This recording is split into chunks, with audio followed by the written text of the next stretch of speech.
Episode 1 of Memory of a Killer starts with Angelo Doyle, a widower, visiting his pregnant daughter Maria's house. He greets Maria's husband Jeff before visiting his late wife's grave on her birth anniversary. When Jeff asks to take their car to work, Angelo offers to drive Maria to the elementary school where she teaches. He tells Maria that he is going to work, but instead ends up in the basement of his hideout. He dresses in an all-black suit and takes out his Porsche instead of the car he used to drop Maria off. It's here we learn that Angelo is not a salesman, as his family initially believed, but a professional assassin working on his next kill. Angelo's target is a guy called Zhang, and he walks into the restaurant where his partner is waiting. Joe tells Angelo that Zhang has been moved to a different table, which will prevent him from killing the man outside the restaurant. Angelo is forced to improvise here and asks his partner Joe to ensure the target is inside the bathroom. He heads into the men's room and uses the tissue dispenser to kill Zhang, as well as his bodyguards. After the kill, Angelo and Joe leave the restaurant having completed the job. Someone starts snapping photos of the killer walking through the streets though. Now Angelo's boss and Joe's uncle, Dutch, hands the assassin his cut for successfully killing Zhang. The two men talk about Joe and their long-running friendship. Dutch tells Angelo about Al Beal, another famous assassin who was recently caught red-handed and arrested. The two men chat and Dutch believes that Angelo is still single with no wife or kids. Now Angelo visits a hospice to see his brother Michael. Michael's nurse, Jane, talks about Michael's mental health and his Alzheimer's treatment, which seems to be getting worse. She asks Angelo to sign up for music therapy to help with Michael's condition. Now Angelo is driving back home when a carrier vehicle and a car block him from both ends. He notices a driver wearing a gold watch and grows suspicious. He drives into a rooftop parking lot, escaping the truck, which leaves after Angelo's car suddenly vanishes from the underground lot. Now Angelo watches from the rooftop as the truck leaves and then makes it back to his own apartment. While trying to get inside, Angelo forgets his door code and his briefcase. Worried that he too is losing his memories due to Alzheimer's, Angelo starts panicking. He asks Joe to run the number plates for the truck that was following him, and Angelo goes through the files of his past assassinations and looks for photos of men wearing gold watches. He notices a man called Carl in one of the photos and recalls seeing him on the street taking pictures. Now Angelo talks to Dutch about the Italian gangster he killed and the gangster's brother, who is after him to avenge the murder. Dutch promises to ensure Angelo is safe, but Angelo gets aggressive with his boss. Dutch asks Angelo to back off and reminds him that he works for Dutch, not the other way round. That night, as Angelo gets back home, he's followed by an ambulance. He manages to drive away to his secret hideout and leaves his weapons and cash there. He changes into his normal clothes and drives to Maria's house for dinner, where he helps his daughter make their family soup. Angelo is not impressed with Jeff's line of work and makes his concerns for Maria's future baby known. Maria tries to defend Jeff, but Angelo remains worried for her. Now Angelo, Maria and Jeff raise a toast to his late wife Leah. And after dinner, Angelo notices how much Maria is missing her mother and consoles her. That night, Angelo recalls how Maria found Leah dead after someone had shot her. He goes back to his actual house and notices that someone has actually broken in. He tries to inspect it, but sees the same truck from earlier passing by across the street. Angelo talks to Joe and concludes that Dutch may be hiding something, so he goes to Carl's favourite nightclub and realises it's the same bar that Dutch actually frequents. At the same time, a local cop and family friend called Dave shows up at Maria's house looking for Angelo. He reveals that Angelo was not at home, which worries her, and Maria tries to coerce Dave into talking, but he refuses to divulge any information about Leah's murder. Now at the bar, Carl and his group are kicked out by the bartender Nikki. Angelo tries to follow Carl, but runs into Dutch, who forces him to stay. Angelo leaves Dutch to go dancing as he makes small talk with Nikki. He reveals that he's a hitman, but she refuses to believe him.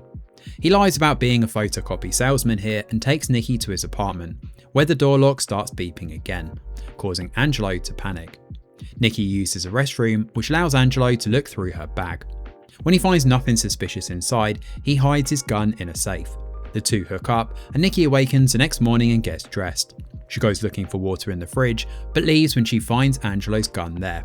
Angelo is dumbfounded to find this, given he initially hid it in the safe. The next morning, Angelo attacks Carl on the street and threatens him with following him. Carl denies knowing anything about what is happening to Angelo, but Angelo kills him. He makes it to Maria's sonography, where Jeff is also present. The trio learn that Maria is having a baby boy and they celebrate.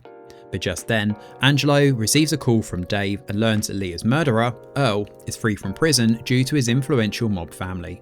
A Dutch texts Angelo to inform him about Carl's death and asks him to meet. Angelo ignores the call and goes to a local restaurant where Maria and Jeff are waiting for him. Angelo notices a laser pointed at Maria and saves her from being attacked by a shooter from across the street. The episode then ends with Angelo chasing the shooter, who is the man in the truck. Episode 2 of Memory of a Killer starts with Angelo sitting in the hospital waiting room after the shooting incident at the restaurant. The news playing in the background addresses the murder of a scientist from 2 years ago. Interestingly, Angelo recalls killing the scientist, Robert Park, in his lab during that same period of time.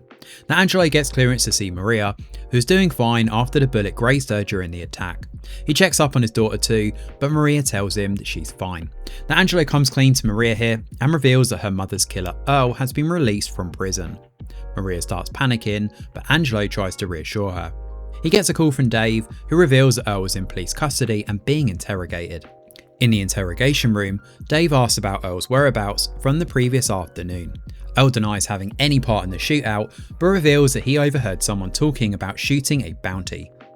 Dave is called out to chat with FBI agent Linda Grant over the phone here, and he asks Angelo to ignore the comments made by Earl, who seems to have been losing his mind due to his alcoholism.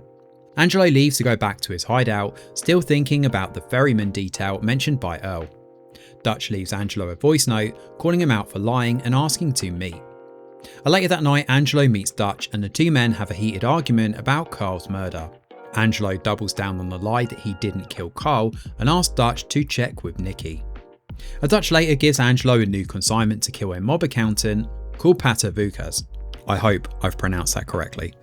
Angelo's worried about painting a target on their backs, but Dutch asks him to retrieve a flash drive from the accountant's safe before murdering him. That night, Maria and Jeff discuss her father. Jeff claims Angelo is hiding something from them, but Maria stands by her dad.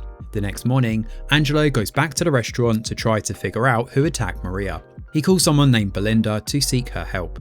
Meanwhile, Joe poses as a pool cleaner and shows up at Palavukas' house along with Angelo. There, the two men kill his bodyguards and force him to open his safe. Palavukas offers cash to Angelo to spare his life, but Angelo shoots him before taking the flash drive. Later that day, Dave tells Angelo that Earl was brought in for questioning and that the FBI is looking at him for the shooting.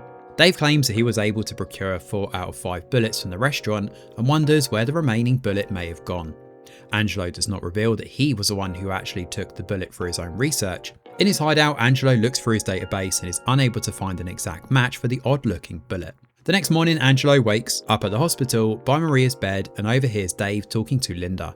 Linda tells Angelo that she's looking into Carl and asks him to recount the events of the incident. Angelo's memory of the event seems hazy, but Linda praises him for being brave during the incident. Later that night, Angelo sees Belinda, who makes custom bullets, and asks her about the shooter. She denies having made the bullet for him, which makes Angelo realise that Belinda's assistant, Wesley, made the bullet behind her back. The next day, Angelo goes to the motel where the shooter, Henry Block, is hiding. He beats Henry up and asks him to reveal the identity of his boss.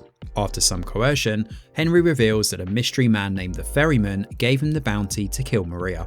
Now Angelo throws Henry off a bridge into the river and tries to exit the forest. He appears to have lost his way, initially unable to get back to his car, but he eventually makes it back and is relieved to have done so. At the same time, Linda shows up at Maria's house to talk about the shooting. Maria reveals that Angelo was in the military, which explains his alertness during the attack. Linda talks to Maria about personal loss here, and she brings up Leah's murder. The FBI agent reveals that Maria's life is still under threat and asks her to be careful. Maria tells Jeff that she's scared. That evening, Angelo brings groceries for Maria and chats with her and Jeff over dinner. Jeff finds Angelo's luxury jacket on the rack that he left behind and shows it to Maria. Maria grows suspicious of her father and looks inside the jacket pocket. There she finds a news article about Palavukas. That night, Angelo goes to Dutch's restaurant for his 60th birthday. Angelo talks to Dutch about Joe being irresponsible, but Dutch asks him to be patient with his nephew, who is learning how to be an assassin. That night, Maria looks up the news article and learns about the man's murder from earlier that day. The morning after, Maria hands a jacket back to Angelo and brings up the luxury brand. Angelo cooks up a lie about how he got it and the two head out. Angelo notices the hesitation on Maria's face, but she leaves without saying anything. The episode then ends with Angelo finding the news article in his jacket pocket and growing concerned. So Memory of a Killer gets off to a decent start here, with a good deal of suspense in the first few episodes, which is only compounded by the confusion over where this story is going. From what we know now, Angelo is showing signs of memory loss, and since his brother, Michael, has Alzheimer's, it's natural to assume that it's a disease that runs in his family. Since Angelo is just starting to lose his memory, it would be better for him to start treatment now. We even heard Michael's doctor say how it would have been better if Michael started the treatment early on. With that being said, the tension between Angelo and Joe is rather confusing. I wonder why he's being so cold with Joe over a simple mistake. We can assume that Dave and Maria had something going on in the past though, and seeing Jeff's reaction to the two together, I would assume that there's going to be relationship trouble for Maria in the episodes to come.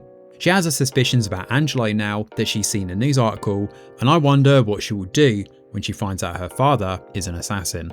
Given this is a remake though, this series does a decent job of taking the same plot beats and adding its own flavour to proceedings, and with plenty of episodes to come, it's anyone's guess where this one will go next. Thanks for watching, and do let us know your thoughts in the comments below. Smash a like or subscribe to the channel, your support is very much appreciated. I'm Greg Wheeler, and from all of us over here at The Review Geek, we'll see you on the next video.